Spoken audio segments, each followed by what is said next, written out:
मुंहिंजो नालो सविता। सविता नालो आहे। तव्हांजो छा मसइलो आहे इनजे करे तव्हां माना ही घरां खां तव्हांखे खणी विया?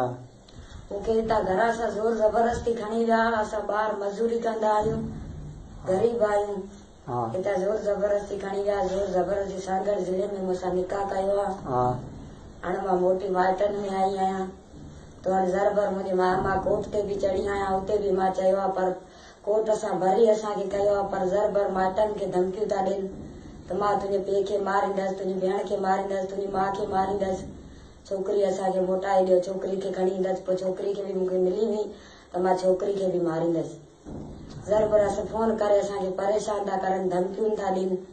चवनि था त हिनखे मारींदसि, मां हिनखे मारींदसि। ज़रबर फोन करनि था, ज़रबर असांखे धमकियूं था ॾियनि।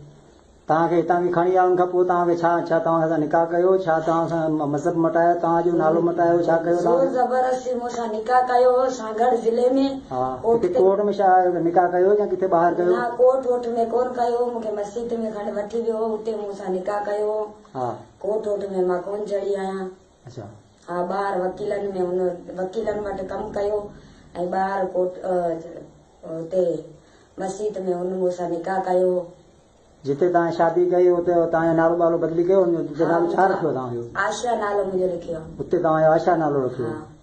तव्हां घणा टाइम खां वठी हुनजे घर में हुआ? मां 8 महीना हुनजे घर में रही आई आहियां। पोइ तूं उतां कीअं निकिरी आई? बसि उतां मूंखे मौक़ो मिली वियो, मां निकिरी वई। मूंखे मारींदो हो, मूंसां विढ़ंदो हो, मूंखे शराब पीअंदो, रोज़ जो शाम जो मार। हुनजी ज़ाल हूंदी, मां माइटनि खे ॿुधाईंदी हुई, मुंहिंजे भाउरनि खे, पर उहो मुंहिंजो कोन ॿुधंदा।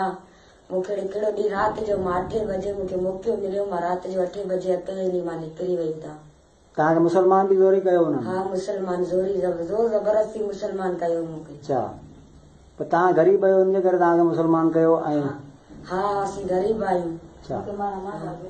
मुंहिंजो माइट ग़रीब आहिनि, असीं ॿार मज़ूरी था करियूं। पासरे जो मुंहिंजो पीउ धंधो कंदो आहे बूटियुनि जो। हा ज़ोर ज़बरदस्ती हुन मूंसां निकाह कयो। अच्छा, हाणे तव्हां जेको वेठा आहियो, हाणे तव्हांखे कोई वॾेरा जेके तुंहिंजा जेके आहिनि इहे ज़ात जा केरु आहिनि? इहे ज़ात जा चांदिया आहिनि। अच्छा। हा।